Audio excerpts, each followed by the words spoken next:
Existe um tipo de vazio que a gente conhece bem. Aquele vazio no peito, quando algo que você construiu simplesmente desaparece. Pode ser um projeto de anos, uma relação que você cultivou, um sonho que evaporou da noite para o dia. Aquela sensação de que todo o esforço virou pó, de que nada do que você fez importou. Agora imagina isso não acontecendo só com você, mas com todo mundo ao seu redor, com sua cidade inteira, com seu país, com toda a civilização que você conhece. Imagina acordar num mundo onde ninguém mais entende o que você fala, onde os livros que você leu não fazem sentido para mais ninguém, onde tudo o que você sabia sobre o mundo, as histórias, os nomes, as memórias, simplesmente deixou de existir. Parece pesadelo, né? Mas isso aconteceu de verdade. Um dia, há mais de 3.000 anos, o mundo parou de falar. As vozes dos reis se calaram, os palácios viraram cinzas.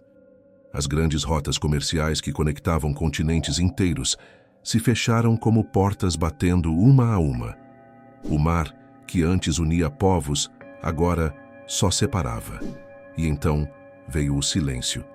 Um silêncio que durou séculos. O bronze, aquele metal brilhante que deu nome a uma era inteira, se partiu. As muralhas gigantescas que protegiam cidades poderosas ruíram como castelos de areia. E os que chegaram, guerreiros vindos do norte, duros como o ferro que traziam, não vieram para reconstruir. Vieram para apagar tudo, e apagaram. Mas aqui está o mistério que ninguém te contou na escola. Como é que uma civilização perdida ressurge das cinzas? Como é que o mundo reaprendeu a falar quando tudo foi destruído? Quando os sábios morreram, quando os escribas desapareceram, quando até a memória de como escrever se perdeu? A resposta vai te surpreender. Porque não foram os gregos, aquele povo que a gente tanto estuda, que salvaram a própria cultura. Foram outros, navegadores, mercadores, estrangeiros vindos de uma costa distante, com velas tingidas de púrpura e mãos calejadas de tanto remar contra o vento. E o que eles trouxeram mudou tudo. Absolutamente tudo. Hoje, você vai descobrir a história mais impressionante de renascimento que a humanidade já viu. Quando o silêncio tomou conta da Grécia, quando as trevas cobriram o Mediterrâneo inteiro, foram esses navegadores que ensinaram o mundo a falar de novo, que deram de volta à humanidade algo que parecia perdido para sempre. E o presente que eles deixaram, você está usando agora, neste exato momento. Mas antes de chegarmos lá, você precisa entender o que foi perdido, precisa sentir o peso daquele silêncio, porque só assim você vai entender por que o que veio depois foi tão revolucionário. Então me acompanha. Porque essa história começa com fogo, com guerra, com o fim de tudo. Vindos do norte, eles desceram sobre o mundo grego como uma onda gelada que ninguém conseguiu segurar. Os Dórios. Esse nome talvez não te diga muita coisa hoje, mas na época ele significava o fim de tudo. Esses guerreiros traziam algo que o mundo do bronze ainda não conhecia direito: o ferro, um metal mais duro, mais resistente, mais mortal. E com ele trouxeram uma forma de viver completamente diferente: disciplina de ferro, organização militar e uma capacidade assustadora de apagar o que veio antes. O mundo palaciano de Micenas, aquelas fortalezas enormes com muros tão grandes que os gregos posteriores acreditavam ter sido construídos por gigantes, acabou. Os palácios luxuosos de Creta, com seus afrescos coloridos e seus sistemas de água corrente, viraram ruínas. O ferro venceu o ouro. A simplicidade brutal venceu o luxo refinado. E sabe o mais impressionante? Isso aconteceu rápido. Em menos de 50 anos, tudo desapareceu. Tudo mesmo. De repente não havia mais reis comandando de seus tronos. Não havia mais escribas registrando tributos e histórias em tábuas de argila. Não havia mais palácios funcionando como centros de poder. As rotas comerciais que conectavam o Egeu ao Egito, a Síria, a Anatólia, todas se apagaram como velas sendo sopradas uma a uma. E a escrita? Simplesmente desapareceu. Aquele sistema complexo que os micênicos usavam, o linear B, morreu com os palácios. Ninguém mais sabia ler. Ninguém mais sabia escrever. O conhecimento acumulado de séculos evaporou em uma geração. As cidades viraram aldeias. Os artesãos especializados viraram camponeses. A sofisticação cultural que havia levado séculos para se desenvolver sumiu como fumaça. Era o fim da Idade do Bronze. E o começo de algo que os historiadores chamam de Idade das Trevas. 400 anos de silêncio quase absoluto. 4 séculos onde a Grécia mergulhou numa escuridão cultural sem precedentes. E olha, antes de continuar, preciso te pedir uma coisa. Pare um segundo e me conta aqui nos comentários o que você conhece sobre essa época obscura da história. Sobre os dórios, sobre o colapso do bronze, sobre como o mundo quase esqueceu de escrever. Saber que nosso trabalho está chegando em você e ajudando a resgatar essas histórias faz tudo ter sentido.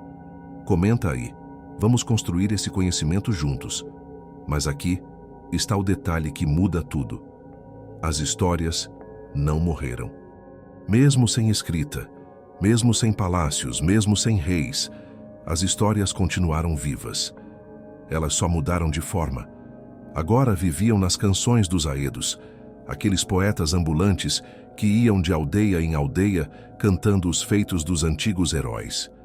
À luz das fogueiras em noites frias, eles contavam sobre Agamenon e suas conquistas, sobre o rei Minos e seu labirinto, sobre guerras e deuses e monstros. A escrita sumiu, mas a memória resistiu. E essa memória, guardada na voz de homens e mulheres que nunca aprenderam a ler, ia se transformar em algo extraordinário, algo que mudaria o mundo para sempre. Mas para entender como, a gente precisa primeiro mergulhar nessa escuridão, sentir o peso desses 400 anos de trevas, porque só assim você vai entender a luz que veio depois. Por quase 400 anos, o Egeu esqueceu o que era escrever. Pensa bem no que isso significa. 400 anos. Isso é mais tempo do que separa a gente hoje do início da colonização do Brasil. É mais tempo do que toda a história dos Estados Unidos. Gerações inteiras nasceram, viveram e morreram sem nunca ver uma única palavra escrita. O comércio que antes conectava todo o Mediterrâneo virou quase nada. Aqueles navios cheios de mercadorias vindas do Egito, da Síria, de Chipre, sumiram. Os portos ficaram vazios. As rotas marítimas viraram histórias que os velhos contavam, mas que ninguém mais conseguia repetir. Os templos magníficos foram abandonados. Aqueles lugares sagrados onde reis faziam oferendas aos deuses, onde sacerdotes guardavam tesouros e conhecimento, viraram apenas pedras empilhadas cobertas de mato. Ninguém mais tinha recursos para manter aquilo de pé. Ninguém mais tinha organização social complexa o suficiente. O homem voltou ao básico, virou pastor, guerreiro, agricultor de subsistência. A vida ficou simples de um jeito brutal. Não havia mais especialização, não havia mais arte refinada, não havia mais filosofia ou ciência. Havia apenas sobrevivência. Plantar, colher, cuidar dos animais, defender a aldeia. E repetir tudo no ano seguinte. Era como se a civilização tivesse dado um passo enorme para trás. Mas aqui está o que ninguém esperava. Algo extraordinário estava acontecendo embaixo de toda essa escuridão. Algo que só a gente consegue enxergar olhando de longe, com os olhos de quem conhece o fim da história. Nas ruínas, a imaginação plantou raízes.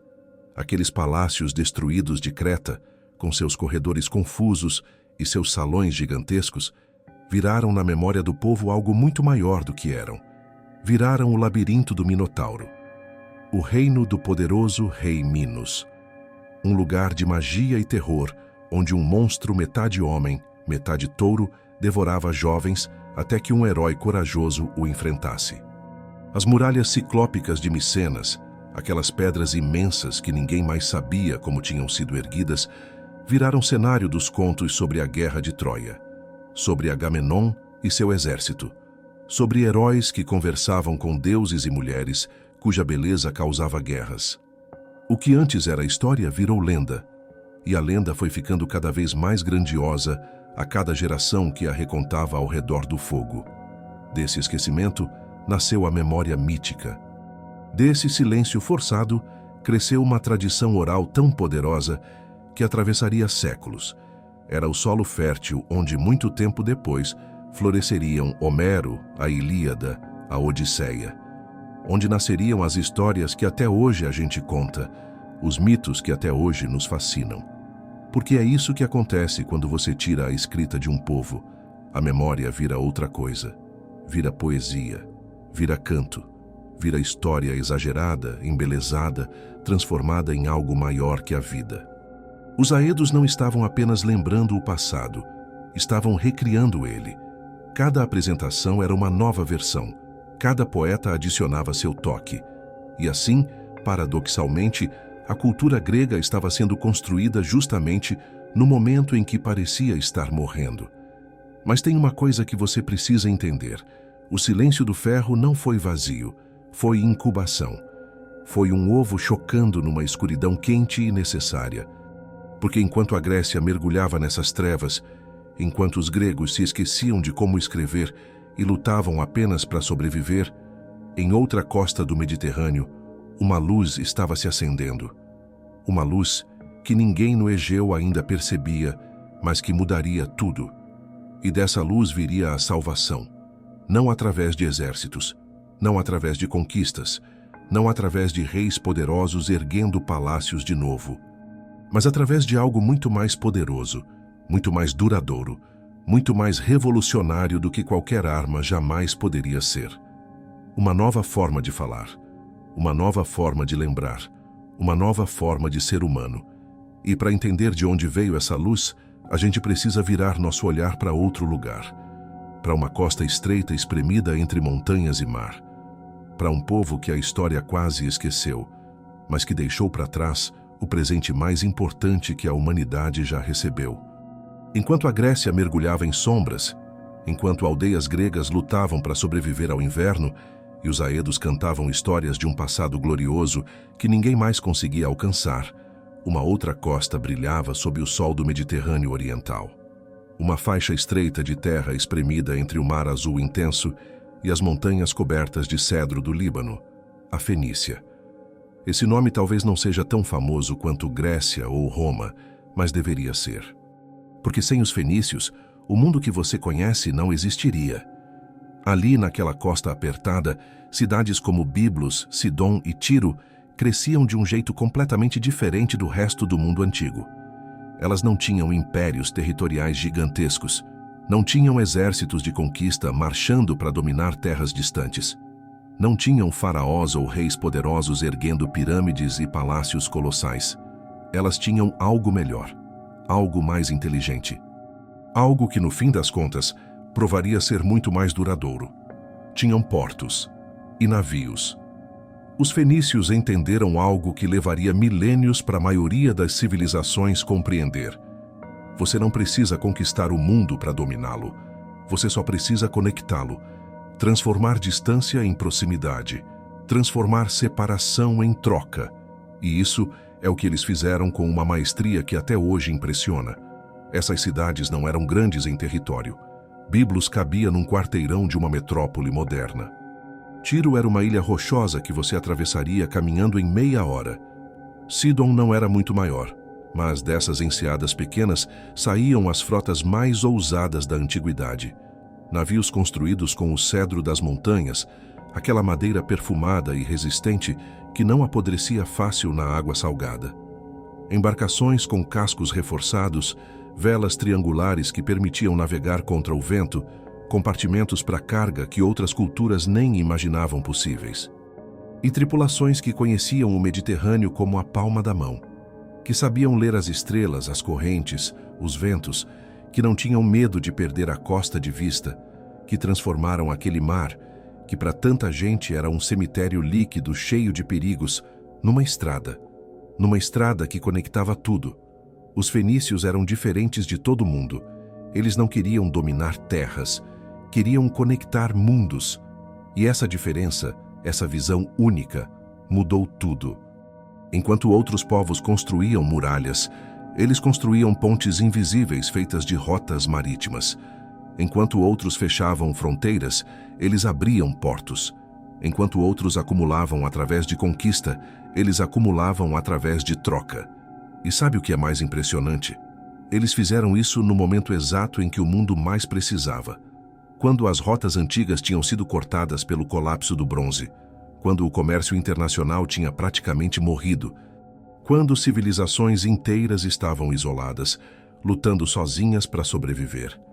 Foram os fenícios que ensinaram a civilização a respirar de novo, que religaram o Egito à Grécia depois de séculos de silêncio, que trouxeram os produtos da Síria para Sicília, que fizeram o estanho da Península Ibérica chegar até a Anatólia, que transformaram o Mediterrâneo de novo num espaço de encontro, de troca, de mistura cultural. Eles eram os mensageiros, os tradutores, os intermediários. E nas mãos calejadas desses marinheiros, curtidas de tanto sal e sol, vinha o maior presente que a humanidade já recebeu. Mas ainda não chegamos lá. Antes de entender esse presente, você precisa conhecer melhor esses navegadores incríveis. Precisa entender como eles dominaram o mar de um jeito que ninguém tinha feito antes. Precisa ver como eles construíram um império sem exércitos, uma rede de influência sem dominação territorial. Porque só assim você vai entender por que o que eles trouxeram mudou absolutamente tudo. A Terra era pequena demais para seus sonhos. Aquela faixa estreita entre montanha e mar não dava espaço para expandir, para construir impérios territoriais, para conquistar planícies férteis onde pudessem plantar e criar gado à vontade. Mas o mar era infinito, e os fenícios aprenderam a dominá-lo como ninguém antes ou depois deles por séculos. Suas embarcações eram obras de arte em si mesmas. Construídas com cedro do Líbano, aquela madeira densa e perfumada que resistia ao apodrecimento, que não rachava fácil, que durava décadas na água salgada. Os egípcios pagavam fortunas por essa madeira. Os reis da Mesopotâmia mandavam caravanas atravessar desertos inteiros só para conseguir toras de cedro. Mas os fenícios tinham florestas inteiras dessas árvores nas suas montanhas e sabiam exatamente o que fazer com elas. Os navios fenícios tinham cascos reforçados que aguentavam bater em rochas e continuar navegando. Tinham velas triangulares que permitiam pegar vento de lado, navegar em zigue-zague, chegar a lugares que outros marinheiros nem sonhavam alcançar. Tinham compartimentos separados para carga, sistemas de lastro que mantinham o navio estável mesmo em mares agitados. Podiam enfrentar tempestades que destruiriam qualquer outra frota. E enfrentavam mesmo. Porque enquanto outros povos navegavam sempre perto da costa, com medo de perder a terra de vista, os fenícios não tinham esse medo. Eles liam as estrelas como você lê um mapa no celular. Conheciam as correntes, sabiam quando vinha tempestade só olhando para o céu, entendiam os ventos como velhos amigos. O Mediterrâneo inteiro era o quintal deles. E com essa maestria náutica, teceram algo que o mundo antigo nunca tinha visto. Uma teia invisível de comércio e cultura que conectava tudo. Do Egito à Sicília, da Síria à Península Ibérica, de Chipre a Malta, de Rhodes a Cartago. Cada porto importante do Mediterrâneo conhecia as velas tingidas de púrpura dos navios fenícios. E olha que interessante, eles não precisaram de reis conquistadores marchando com exércitos. Não precisaram destruir cidades e escravizar populações. Não precisaram erguer fortalezas e manter guarnições militares espalhadas por todo lado. Bastavam rotas comerciais regulares, confiáveis, lucrativas. Eles fundaram colônias, sim, mas não eram colônias no sentido de dominação. Eram entrepostos comerciais, pontos de apoio, lugares onde os navios podiam parar, reabastecer, consertar, trocar mercadorias. E esses lugares cresciam naturalmente porque todo mundo queria fazer negócio com os fenícios. Cartago, que um dia desafiaria Roma. Cádiz, na costa atlântica da Espanha, que existe até hoje e é uma das cidades mais antigas da Europa. Útica, Lixos, dezenas de outras cidades espalhadas por 3 continentes. Cada uma dessas cidades era um nó na rede fenícia, e por essa rede fluía de tudo. Vidro translúcido, uma tecnologia que eles dominavam como ninguém. Você já parou para pensar como era revolucionário ter vidro transparente numa época em que a maioria das pessoas nunca tinha visto nada parecido. Púrpura real, aquela cor extraída de milhares de moluscos, tão cara que só reis e sacerdotes podiam usar. Uma única gota de tinta púrpura valia mais que ouro. E os fenícios controlavam toda a produção. Marfim entalhado com detalhes tão finos que parecem impossíveis para ferramentas da época. Ourivesaria de ouro e prata, trabalhada com técnicas que outras culturas levaram séculos para aprender. Tecidos, especiarias, metais preciosos, âmbar do norte da Europa, estanho das Ilhas Britânicas. Cada cidade mediterrânea conhecia o toque das mãos fenícias. Cada palácio tinha produtos que vieram nos navios deles. Cada templo tinha oferendas feitas por artesãos fenícios. Eles eram indispensáveis. Eram a cola que mantinha o mundo antigo conectado. Mas de todas as coisas incríveis que produziram, de todos os produtos sofisticados que espalharam pelo mundo, sua maior invenção não pesava quase nada. Não brilhava, não se quebrava, não custava uma fortuna para produzir. Cabia na palma da mão. Cabia, na verdade, dentro da sua cabeça. E essa invenção simples, genial, revolucionária, mudaria o mundo para sempre. Mudaria mais que qualquer palácio, mais que qualquer exército, mais que qualquer império. Porque o que os fenícios inventaram não foi apenas um objeto, foi uma nova forma de ser humano. Por volta de 1200 a.C., em algum escritório modesto de Biblos ou Tiro, escribas fenícios reinventaram o mundo. Eles olharam para os sistemas de escrita que existiam na época, os hieróglifos egípcios, com suas centenas de símbolos complicados, a escrita cuneiforme da Mesopotâmia, com suas milhares de combinações, o linear B dos micênicos que tinha morrido com os palácios, e pensaram, tem que ter um jeito mais simples. E teve 22 sinais, só isso, 22 símbolos simples que qualquer pessoa conseguia aprender em semanas, talvez dias se fosse dedicada. Cada símbolo representava um som básico da fala humana. Aleph, Bet, Gimel, Dalet, Re, Waw, e assim por diante até Tal. Você juntava esses sons e pronto. Conseguia escrever qualquer palavra, qualquer ideia, qualquer pensamento que passasse pela sua cabeça. Pensa na revolução que isso representou. Antes, escrever era coisa de elite. Você precisava estudar anos nos templos ou palácios para dominar centenas, às vezes milhares de símbolos. Só escribas profissionais, sacerdotes, membros da aristocracia, tinham acesso à escrita. O conhecimento era guardado a 7 chaves por quem sabia ler e escrever. Os fenícios democratizaram isso. Transformaram a escrita de segredo sagrado em ferramenta comum. De repente, comerciantes podiam anotar suas transações sem precisar contratar um escriba especializado. Marinheiros podiam deixar mensagens nos portos. Pessoas comuns podiam registrar contratos, contar histórias, mandar recados para parentes distantes.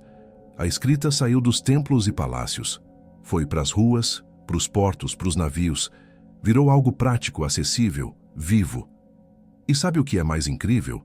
Isso não foi acidente. Os fenícios precisavam de um sistema simples porque eram comerciantes. Precisavam anotar rapidamente quanto de púrpura estavam vendendo, quanto de vidro estavam comprando, quais eram os termos do contrato com aquele mercador de Chipre. Não dava para ficar anos estudando sistemas complicados de escrita. A necessidade prática criou a maior revolução cultural da história humana. E é aqui que eu preciso te pedir uma coisa. Se esse conteúdo está agregando, se você está vendo o mundo antigo com outros olhos, se está percebendo como tudo que a gente tem hoje vem de decisões e invenções de pessoas reais há milhares de anos atrás, deixa seu like agora. Isso ajuda mais pessoas a descobrirem essas histórias incríveis que ninguém conta direito. E se inscreve no canal, ativa o sininho, porque toda semana tem conteúdo assim. História contada de um jeito que te faz entender não só o que aconteceu, mas por que isso importa para você hoje. Vamos juntos? Beleza. Então volta comigo para o Mediterrâneo Antigo. Porque a história do alfabeto está só começando. Séculos depois daquela invenção em Biblos e Tiro, Os navegadores fenícios continuavam cruzando o mar. E, claro, levavam o alfabeto junto. Afinal, como é que você faz comércio sem anotar nada? Quando chegaram às costas da Grécia, ainda mergulhada naquela idade das trevas que a gente falou, os gregos viram aqueles 22 sinais e pensaram, isso aqui é genial, mas dá para melhorar. E melhoraram. Pegaram o alfabeto fenício e adaptaram. Adicionaram algo que os fenícios não tinham se preocupado muito. Vogais claramente marcadas. Transformaram alguns sons consonantais, fenícios, em A, E, I, O, U. Ajustaram outros símbolos para os sons específicos do grego. E de alfa a ômega, da primeira à última letra, nasceu a voz do Ocidente. Aquele alfabeto grego, que na verdade era o alfabeto fenício adaptado, se tornou a base de tudo. Platão escreveu suas ideias sobre a república perfeita usando letras que vieram de Tiro. Aristóteles catalogou o conhecimento do mundo antigo com símbolos que marinheiros fenícios tinham espalhado. Homero, ou quem quer que tenha sido, finalmente registrou por escrito a Ilíada e a Odisseia, aquelas histórias que vinham sendo cantadas por séculos, usando um sistema de escrita inventado por comerciantes. E depois dos gregos, os romanos pegaram o alfabeto grego e adaptaram de novo. E desse alfabeto latino veio o português, o espanhol, o francês, o inglês, praticamente todas as línguas ocidentais. Aqueles 22 símbolos simples, criados para facilitar o comércio no Mediterrâneo Oriental, se tornaram a base da comunicação de metade do planeta. A civilização renasceu, mas não dos muros, não dos exércitos, não dos palácios reconstruídos. Renasceu das palavras, das letras, da capacidade de registrar pensamentos e passá-los adiante. Porque no fim das contas, o que o fogo destrói, a palavra reconstrói. Você pode queimar palácios, derrubar muralhas, matar reis. Mas se as palavras continuam, se as histórias continuam, se a memória consegue ser passada adiante, a civilização sobrevive. E você está lendo isso agora, está ouvindo essas palavras agora, porque mercadores fenícios há 3.000 anos tiveram uma ideia aparentemente simples. E se pudéssemos escrever tudo? E se qualquer pessoa pudesse aprender a escrever? E se a escrita não fosse mais segredo, mas ferramenta? Essa pergunta mudou o mundo, literalmente. E agora você sabe de onde veio o alfabeto que você usa todo dia, sem pensar duas vezes. Ondas batendo em pedras antigas. Aquele som hipnótico que nunca muda, que estava lá há 3.000 anos e continua exatamente o mesmo hoje. Dos palácios queimados de Creta aos portos movimentados de Tiro, o mar continuou sendo o mesmo. A estrada eterna da memória. O caminho que não some, que não envelhece, que continua conectando as mesmas costas geração após geração. As ondas que tocam essas pedras hoje, que você pode ouvir se visitar essas ruínas antigas, são as mesmas que carregaram os navios fenícios há milênios. O mesmo Mediterrâneo, a mesma água salgada, o mesmo vento que enchia aquelas velas púrpura. E o legado desses navegadores não parou no alfabeto. Entre os séculos 9 e 7 a.C., os fenícios continuaram expandindo. Fundaram Cartago, no norte da África, que cresceu tanto que um dia enfrentaria Roma numa das guerras mais brutais da antiguidade. Cartago chegou perto, muito perto, de destruir o Império Romano antes mesmo dele se tornar império. Fundaram Cádiz, na costa atlântica da Espanha. E sabe o mais impressionante? Cádiz existe até hoje. É uma das cidades mais antigas da Europa ainda habitadas. Pessoas moram lá agora, caminham pelas mesmas ruas que comerciantes fenícios percorreram há quase 3.000 anos.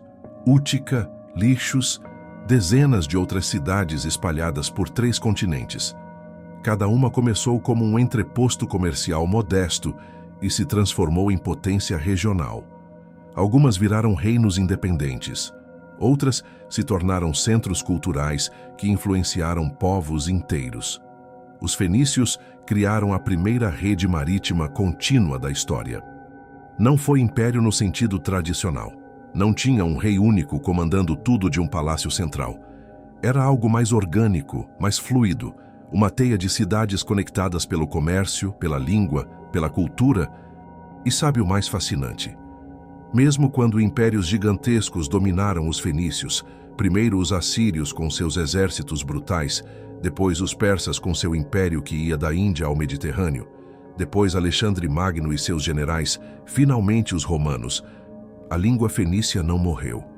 Continuou viajando nas rotas comerciais, continuou sendo falada nos portos, continuou se misturando com outras línguas, influenciando, transformando, deixando marcas permanentes.